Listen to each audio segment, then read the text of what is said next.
Actually പറയുകയാണെങ്കിൽ അതിന് നന്ദി പറയേണ്ടത് എൻ്റെ അച്ഛനോടും അമ്മയോടുമാണ്. കാരണം 4 ദിവസമായിട്ട് ഒരു കുട്ടി ജനിച്ചിട്ട് ആ കുട്ടീനെ കൊണ്ട് സെറ്റിൽ വരേണ്ടത്. ഇപ്പം സെറ്റിൽ എല്ലാവർക്കും അറിയാം, ഒരു അത്ര എളുപ്പമല്ലല്ലോ. നമ്മളോട് നമ്മൾ വിചാരിക്കുന്ന പോലെ ഒരു ന്യൂ ബോൺ ബേബിക്ക് പറ്റുന്ന ഒരു അറ്റ്മോസ്ഫിയർ അല്ല ഒരു ഷൂട്ടിംഗ് സ്ഥലം. പക്ഷെ അതിന് വില്ലിങ്ങായിട്ട് അച്ഛനും അമ്മയും അതിന് നിൽക്കുകയും അമ്മക്ക് ഒരുപാട് കഷ്ടപ്പെടുന്ന ഞാൻ കണ്ടിട്ടുള്ളതാണ്. ഈ കൊച്ചിന് ഫുൾ ടൈം കരച്ചിലായിരിക്കും, അല്ലെങ്കിൽ കൊച്ചിനെ ഫീഡ് ചെയ്യണം, അല്ലെങ്കിൽ കൊച്ചിനെ ഉറങ്ങണം. 4 ദിവസമല്ലേ ആയുള്ളൂ. അപ്പം നമുക്ക് എല്ലാവരും ഡിസ്റ്റർബ്ഡ് ആണ്. അതായത് കൊച്ചിനൊന്നും സംഭവിക്കരുതേ, കാരണം പല അസുഖങ്ങളും വരാൻ സാധ്യതയുള്ളതാണ് ഇനീഷ്യൽ കുറച്ച് ദിവസങ്ങൾ അല്ലെങ്കിൽ ആഴ്ചകൾ എന്ന് പറയുന്നത്. പക്ഷേ ഈ സബ്ജക്റ്റ് നടക്കണമെന്നും എനിക്ക് തോന്നുന്നു അഖിലിന് ഭയങ്കരമായിട്ട് ആഗ്രഹം ഉണ്ടായിരുന്നു. അഖിൽ അതിനു വേണ്ടി ഫുൾ സപ്പോർട്ട് ചെയ്ത് അതിൻ്റെ കൂടെ നമുക്ക് എല്ലാവർക്കും ടെൻഷനാണ്. കാരണം എന്തെങ്കിലും ഈ കുട്ടിക്ക് സംഭവിച്ചാൽ അത് നമുക്ക് ഭയങ്കര വിഷമം ഉണ്ടാകുന്ന ഒരു കാര്യമാണ്. പക്ഷെ ഭാഗ്യത്തിന് അങ്ങനെ പ്രശ്നങ്ങളൊന്നും ഉണ്ടായിരുന്നില്ല. എനിക്ക് ഭയങ്കര ടെൻഷനുള്ള കാര്യമാണ് ജനിച്ച കുട്ടികൾ എടുക്കുക എന്ന് പറഞ്ഞാൽ ഭയങ്കര പാടാണ്. പക്ഷെ അത് മാത്രമല്ല, അത് കൊച്ചിനും കൊണ്ട് നമ്മൾ ഓടണം, വണ്ടി കയറണം, ഇറങ്ങണം, ഇങ്ങനെ കുറേ പരിപാടികളുണ്ട് പടത്തിനകത്ത്.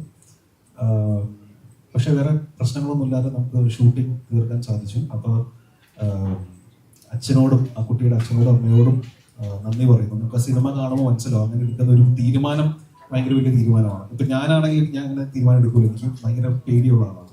പക്ഷെ അവരത് ഈ സിനിമയുടെയും ഈ സ്ക്രിപ്റ്റിന്റെയും ഈ സിനിമ നടക്കണമെന്നുള്ള ആഗ്രഹത്തോടു കൂടി ഇതിന്റെ കൂടെ നിന്നു എന്ന് പറയുന്നത് ഭയങ്കര അപ്രീഷിയേറ്റ് ചെയ്യേണ്ട ഒരു കാര്യമാണ്. ഞാൻ ചോദിച്ചു, അപ്പോൾ അവര് അത് ഓൾറെഡി അവര് എനിക്ക് തോന്നുന്നു അവരായിട്ട് സംസാരിച്ച് അതെല്ലാം ഓക്കെ ആണെന്നാണ് എൻ്റെ വിശ്വാസം. അങ്ങനെ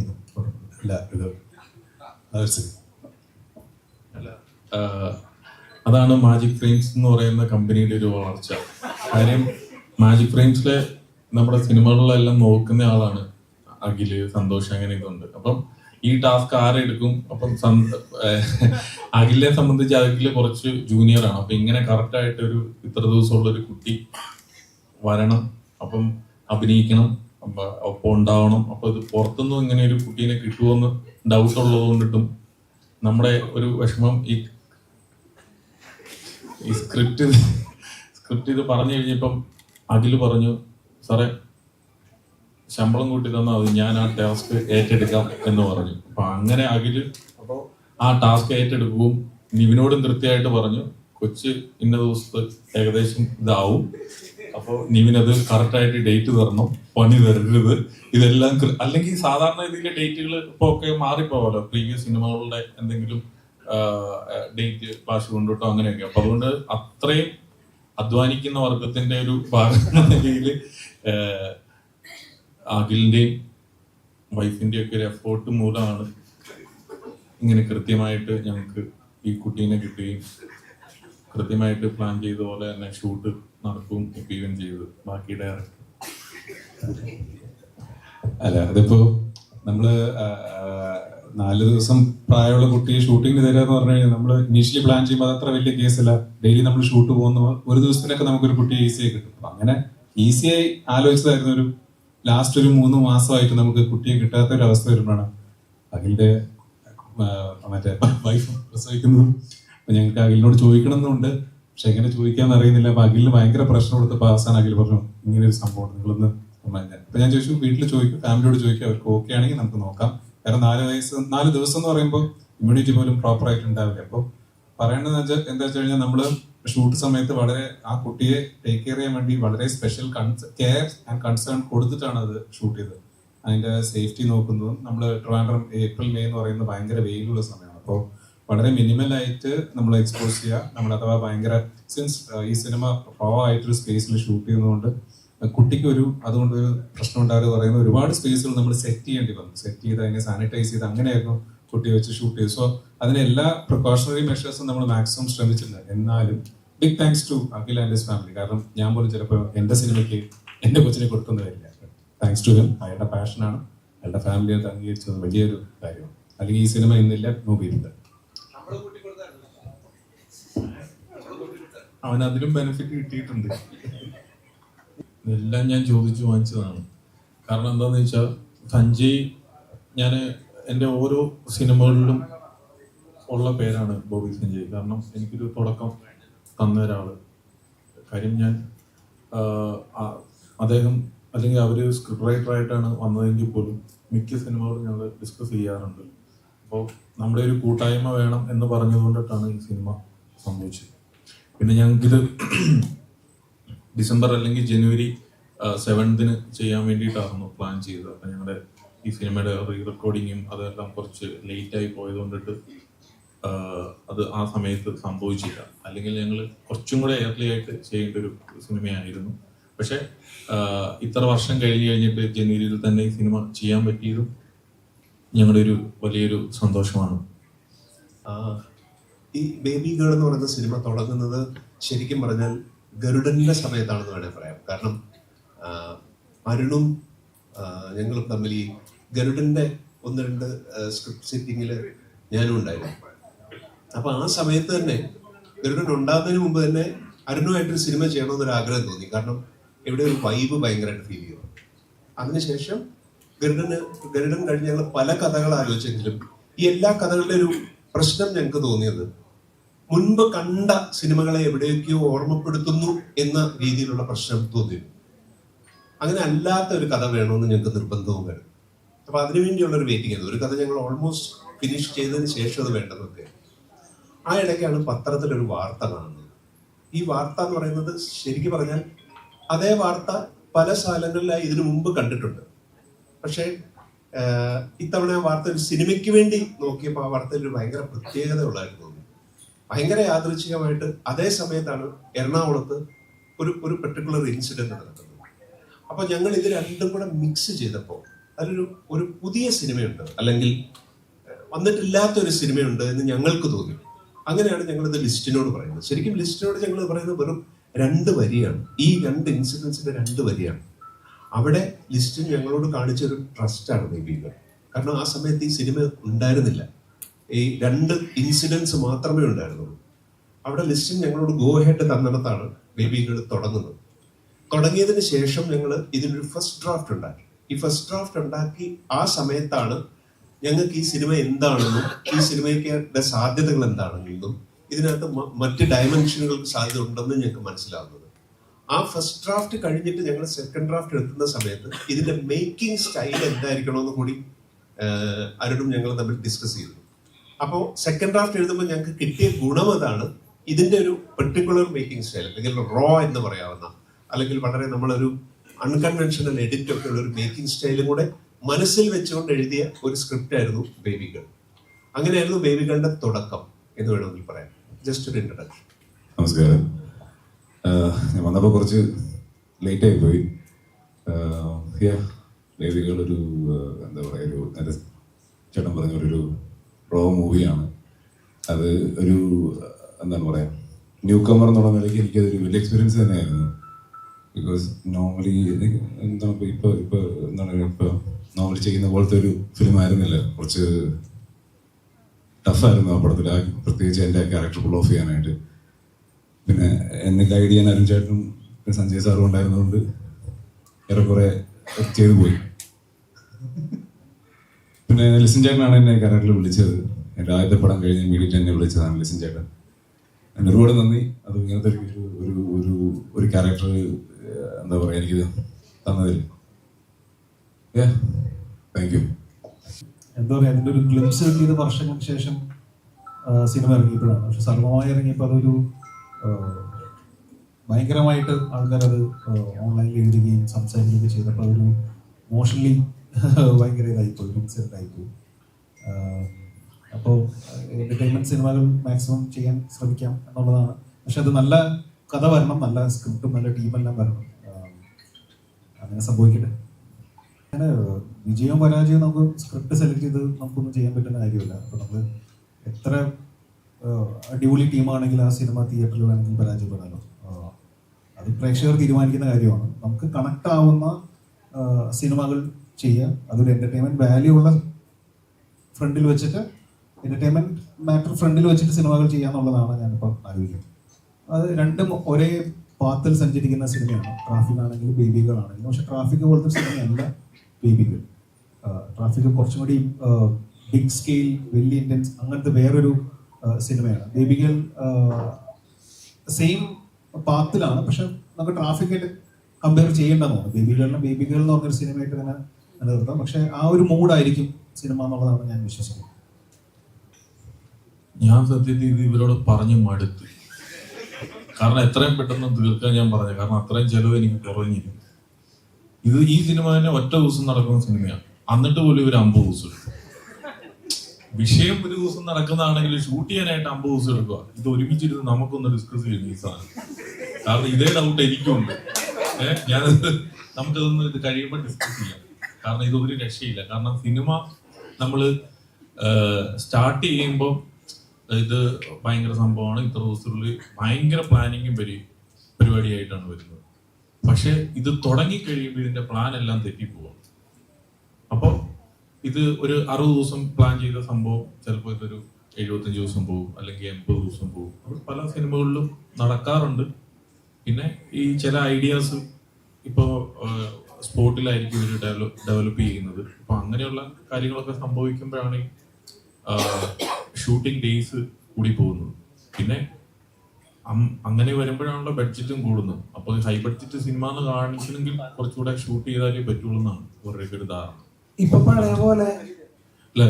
ഇപ്പോ നിങ്ങൾക്കറിയാം, ഇപ്പൊ ഇൻഡസ്ട്രിയുടെ ഒരു സ്വഭാവം തന്നെ ഇപ്പൊ ഇവൻ മാറിപ്പോയി. ഇപ്പം അതുകൊണ്ടിട്ടാണ് എന്താ പറയുക, എല്ലാ സിനിമകളും ഇപ്പൊ ആഫ്റ്റർ റിലീസ് ആണ് നടക്കുന്നത്. നേരത്തെയൊക്കെ പ്രീ സെയിൽ നടക്കുമായിരുന്നു. ഇപ്പോ അങ്ങനെയുള്ള ഒരു കുറെ നാളുകളായിട്ട് ഇപ്പം പ്രൊഡ്യൂസേഴ്സ് അനുഭവിക്കുന്ന ഒരു വിഷയം തന്നെ എന്താന്ന് വെച്ചാൽ എല്ലാ ആർട്ടിസ്റ്റുകൾക്കും തന്നെ പ്രീ സെയിൽ നടക്കുന്നില്ല എന്നുള്ള ഒരു കാര്യമാണ്. കാരണം ഇപ്പൊ ആമസോൺ കുറെ നാളുകളായിട്ട് പടം വാങ്ങുന്നില്ല. നെറ്റ്ഫ്ലിക്സ് നിങ്ങൾക്ക് നോക്കി അറിയാം, കുറെ നാളുകളായിട്ട് പടം വാങ്ങിയിട്ടില്ല. ഇപ്പൊ ലാസ്റ്റ് എക്കോയാണ് വാങ്ങിയിരിക്കുന്നത്. അപ്പൊ അതുകൊണ്ടിട്ട് സെയില് നടക്കുന്നില്ല പൊതുവെ. ആഫ്റ്റർ റിലീസ് പടം ഹിറ്റ് ആണെങ്കിൽ അന്നേരം വാങ്ങുന്നുണ്ട്. ഇപ്പൊ എന്താന്ന് വെച്ച് കഴിഞ്ഞാല് പടങ്ങള് കണ്ടിട്ട് അത്ര കോൺഫിഡൻസ് തോന്നുന്ന പടങ്ങൾ അവർ വാങ്ങുന്നുണ്ട്. ഇപ്പൊ സ്റ്റാർട്ടായിട്ടുണ്ടെന്ന് തോന്നുന്നു. കാരണം നമ്മുടെ ഈ പടം അവർ കാണുകയും അവർക്ക് കണ്ട എല്ലാവർക്കും ഒരേ രീതിയിൽ ഇഷ്ടപ്പെടുകയും ചെയ്തുകൊണ്ടിട്ട് സെയിലാവാതിരിക്കുന്ന സമയത്ത് റീസെയിലായ പടവും കൂടിയാണ് ബേബി ഗേൾ എന്ന് പറയുന്ന സിനിമ. അപ്പോൾ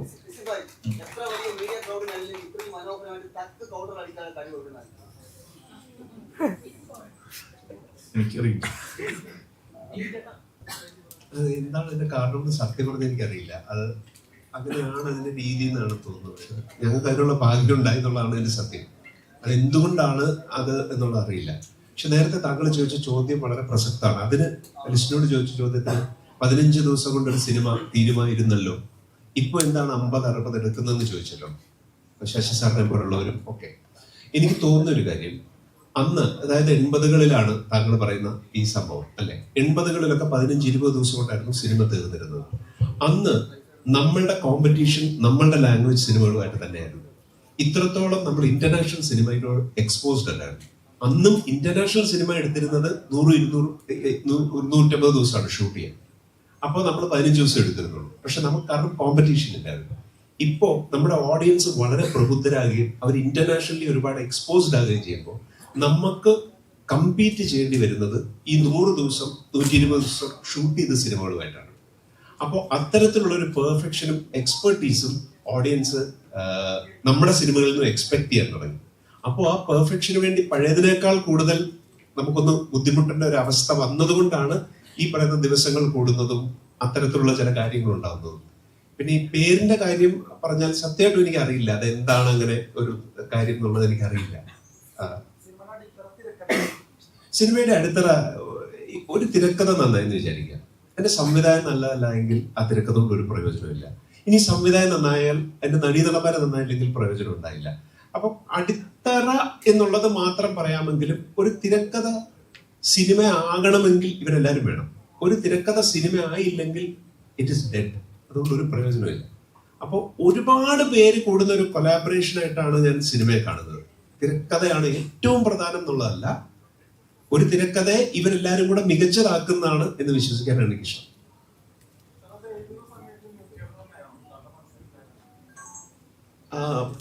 അല്ല, ശരിക്കും പറഞ്ഞാൽ അതിവിടെ എടുത്തു പറയേണ്ട ഒരു കാര്യമാണ്. കാരണം നമ്മളത് എഴുതി നമ്മളത് മുമ്പോട്ട് പോയി. ശരിക്കും പറഞ്ഞാൽ ഈ സിനിമയിൽ വളരെ ലേറ്റായിട്ടാണ് നിവിൻ വരുന്നത്. ശരിക്കും ലേറ്റായിട്ടാണ് നിവിൻ വരുന്നത്.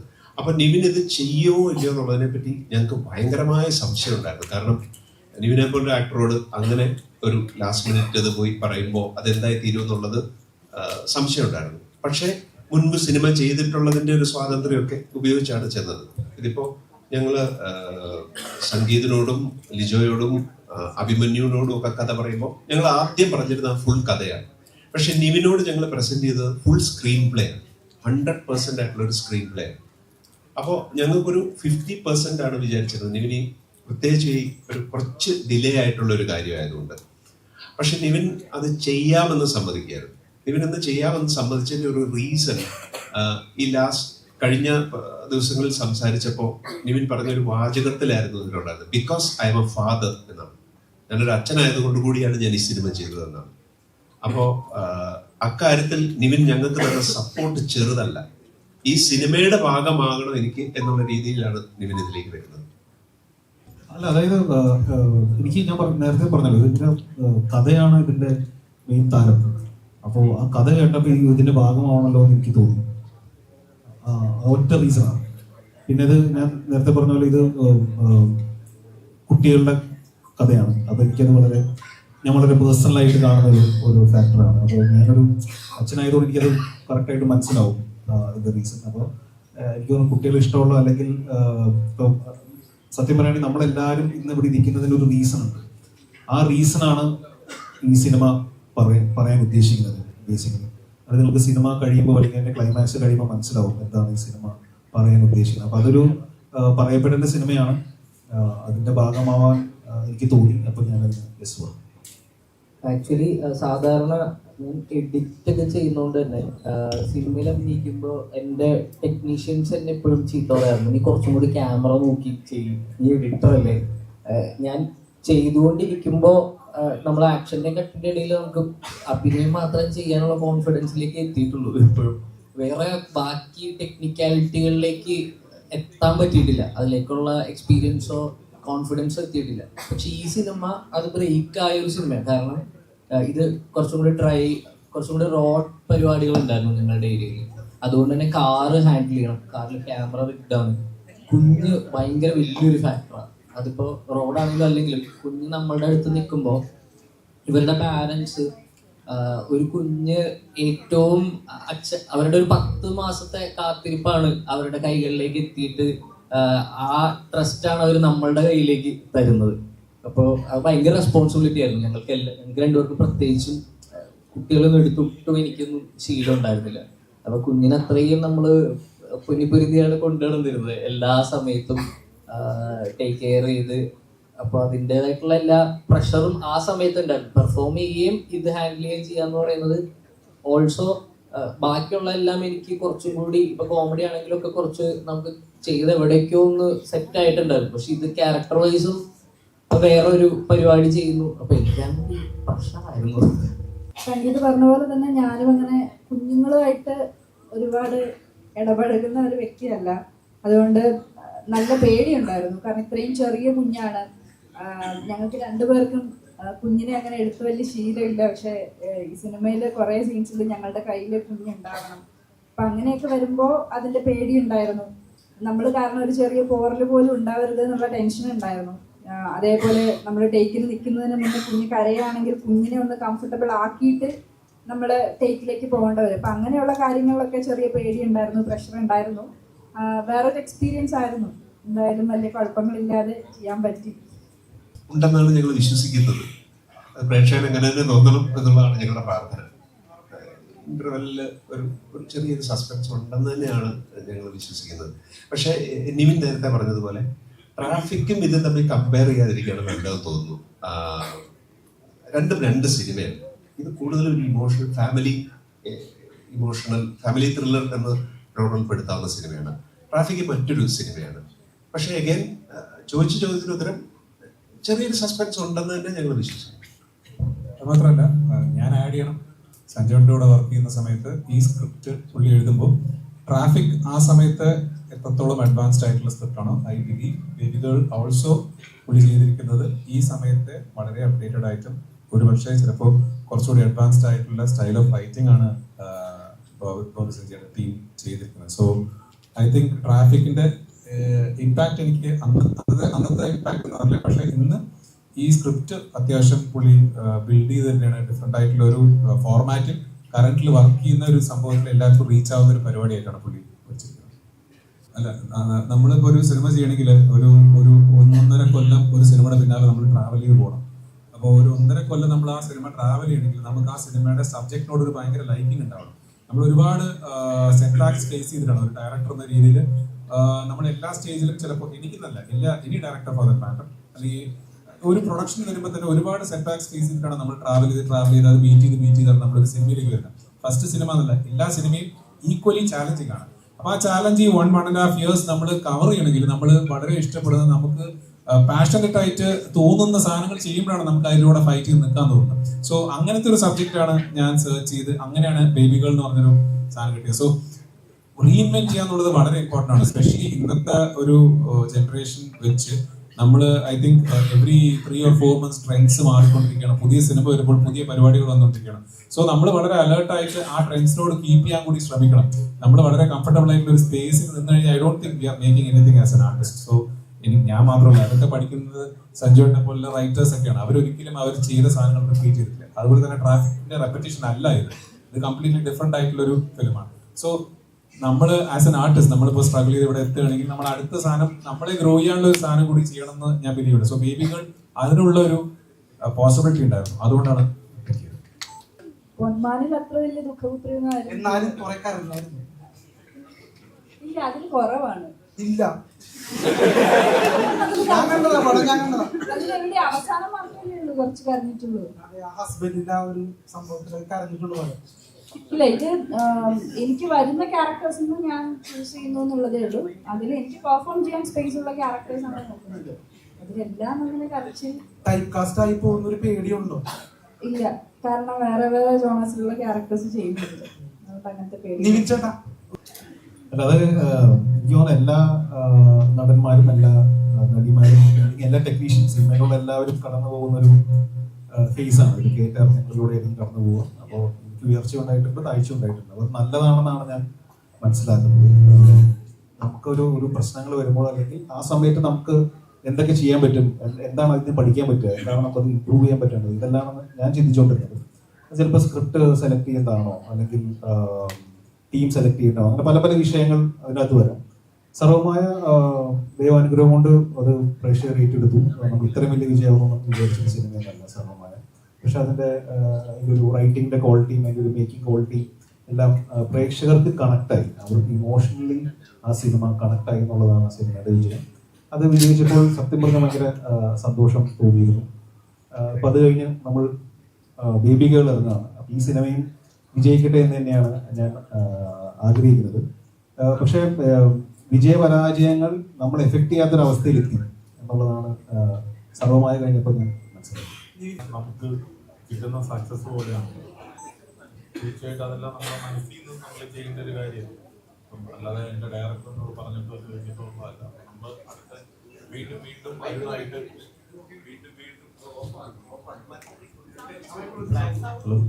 വീണ്ടും വീണ്ടും എനിക്ക് അരുണായിട്ട് വർക്ക് ചെയ്യണമെന്നുണ്ട്.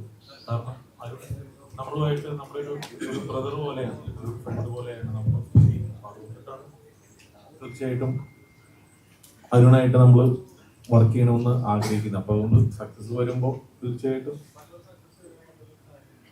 അത് ഞാൻ നിന്നെ കൂടെ വിളിച്ചിട്ട് പ്ലാൻ ചെയ്യാം. എനിക്ക് തോന്നുന്നു ഇത് എല്ലാവർക്കും റിലേറ്റ് ചെയ്യാൻ പറ്റുന്ന ഒരു കഥയായിരിക്കും. അത് യൂത്ത് ഫാമിലി അങ്ങനെ സെപ്പറേറ്റ് ചെയ്യാതെ, ഞാൻ നേരത്തെ പറഞ്ഞു സിനിമ വർക്കാവും എപ്പോഴും അത് നമ്മൾ ഇമോഷണലി കണക്ട് ചെയ്യുമ്പോഴാണ്.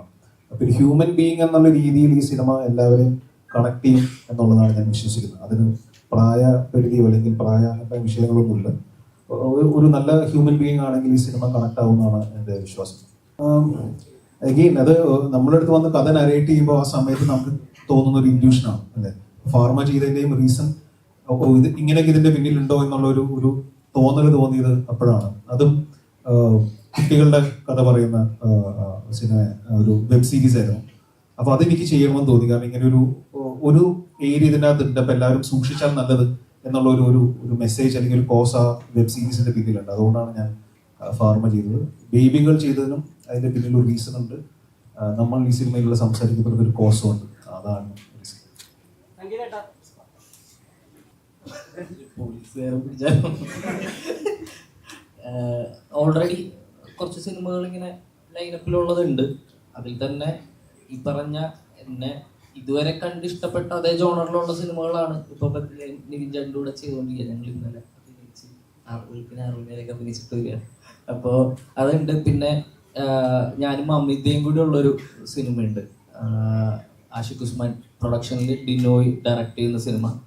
ഇത് രണ്ടും അല്ലാതെ ഞാൻ കമ്മിറ്റ് ചെയ്തേക്കുന്ന എല്ലാ സിനിമകളും ഞാൻ മുമ്പ് ചെയ്തിട്ടില്ലാത്ത ജോണറിലുള്ള സിനിമകളാണ്. മെഡിക്കൽ മിറാക്കിൾ എന്ന് പറഞ്ഞിട്ടൊരു സിനിമ ചെയ്യുന്നുണ്ട്. പിന്നെയും 1-2 പരിപാടികൾ ഇങ്ങനെ പുറത്ത് പറയാൻ ആവുന്നുള്ളൂ. അപ്പോൾ അഭിനയിച്ച് കഴിഞ്ഞതും ഒക്കെ ഉണ്ട്. അപ്പോൾ എല്ലാത്തിലും ഡിഫറെൻറ്റ് പരിപാടികൾ ട്രൈ ചെയ്തിട്ടുണ്ട്. നന്നായി വരുന്നു വിചാരിക്കുന്നു. ഇല്ല, നമുക്കത് ആയേക്കും എന്ന് തോന്നാറുണ്ടോ എന്നുള്ളതല്ലാതെ ഇത് ചർച്ച ചെയ്യപ്പെട്ടു. കാരണം നമ്മളൊരു പത്രവാർത്തയും സിനിമയും തമ്മിലൊരു വ്യത്യാസമുണ്ടല്ലോ. ഒത്തിരി സിനിമയ്ക്ക് പത്രവാർത്തയുടെ സ്വഭാവം ഉണ്ടാവാൻ പാടില്ല. അപ്പോൾ ഒരു പത്രവാർത്തയെ ഞങ്ങളുടേതായ രീതിയിൽ പറയുന്നതാണ് ഇത് ചെയ്യുന്നത്. ഇപ്പൊ നമുക്കൊരു ഫോട്ടോഗ്രാഫും പെയിന്റിങ്ങും തമ്മിലുള്ള വ്യത്യാസമാണ്. നമുക്കൊരു കാര്യത്തെ ഫോട്ടോഗ്രാഫ് എടുത്ത് ചെയ്താൽ ആസ് ഇറ്റ് ഇസ് ആ വിഷയം നമ്മൾ പറയുകയാണ്. പെയിന്റിംഗ് എന്ന് പറഞ്ഞാൽ നമ്മളുടേതായ ചില നിറങ്ങളും നമ്മളുടേതായ ചില ഡെഫിനേഷൻസിനും അത് കൊടുക്കുകയാണ്. അങ്ങനെയാണ് ഞങ്ങൾ ഇതിനെ സമീപിച്ചിരിക്കുന്നത്.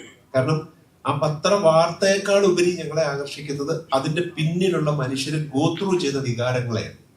അതാണ് ഞങ്ങളെ ബേബികൾ എഴുതാൻ കുറച്ച് പ്രചോദനമായത്. അപ്പോൾ ഇത് ചർച്ച ആകുന്നത് അതിന്റെ ഒരു ബൈ പ്രോഡക്റ്റ് മാത്രമാണ്. ബേസിക്കലി ആൾക്കാരിലേക്ക് ടച്ച് ചെയ്യുക എന്നുള്ളതാണ് ഞങ്ങളുടെ പ്രഥമ ആഗ്രഹം. ഉണ്ടായേക്കാം എന്നേ പറയാൻ പറ്റുള്ളൂ. കാരണം നമ്മളൊരു കഥയിലേക്ക് വരുന്നത് എപ്പോഴും ഇൻസ്റ്റിങ്ക്റ്റ് ആണ്. നമ്മുടെ ഹൃദയത്തിൽ എന്തോ ഒരു കാര്യം ടച്ച് ചെയ്തു. ഇപ്പോൾ ഒരു കാര്യം നമ്മൾ കണ്ടു, അത് എല്ലാം നമ്മൾ സിനിമയിലൂടെ ഒരു മുദ്രാവാക്യം പോലെ പറയണം എന്ന രീതിയിലല്ല സിനിമയെ സമീപിക്കുന്നത്. ഇത് ഒരു ഇമോഷനും കാര്യങ്ങളും ഇമോഷണൽ ട്രാവൽ എന്നുള്ള രീതിയിൽ തന്നെയാണ് സമീപിക്കുന്നത്. പക്ഷെ അതിനകത്ത് ആ സിനിമയോടുകൂടി തീരുന്നതല്ലാത്ത എന്തെങ്കിലും ഉണ്ടായാൽ കൊള്ളാം എന്ന് ഞങ്ങൾക്ക് തോന്നാറുണ്ട്. ഇപ്പൊ താങ്കൾ ഇപ്പൊ പറഞ്ഞ കാര്യങ്ങൾ അല്ലെങ്കിൽ ഇതുമായിട്ട് ബന്ധപ്പെട്ട വിഷയങ്ങൾ ഈ രീതിയിൽ ഞങ്ങളെ എന്തെങ്കിലും രീതിയിൽ ടച്ച് ചെയ്യുക, അല്ലെങ്കിൽ ഞങ്ങൾ ആ കഥ ചെയ്തേ പറ്റൂ എന്ന് പറയുന്ന ഒരു അവസ്ഥയിലേക്ക് എത്തുമ്പോൾ ഞങ്ങൾ ചിലപ്പോൾ ചെയ്തേക്കാം. ഇപ്പൊ അതിനൊരു ക്ലിനിക്കൽ ആയിട്ടൊരു ആൻസർ പറയാൻ പറ്റാത്തതുകൊണ്ടാണ്. സ്റ്റേറ്റ്മെന്റ് ആയിട്ട് പറയാനുള്ളത്, വളരെ ഓപ്പൺ ഹാർട്ടോടെ വരിക, ഫ്രഷ് ആയിട്ട് ഈ സിനിമ കാണാൻ വലിയ എക്സ്പെക്ടേഷനോടെ ഇല്ലാതെ വന്നു കഴിഞ്ഞാൽ വളരെ ഫുൾഫില്ലിംഗ് ആയിട്ടുള്ള ഒരു എക്സ്പീരിയൻസ് ആയിരിക്കും എന്നാണ് ഞങ്ങൾ വിശ്വസിക്കുന്നത്. ഈ സിനിമ വർക്ക് ചെയ്തിട്ടുണ്ടായിരുന്നു.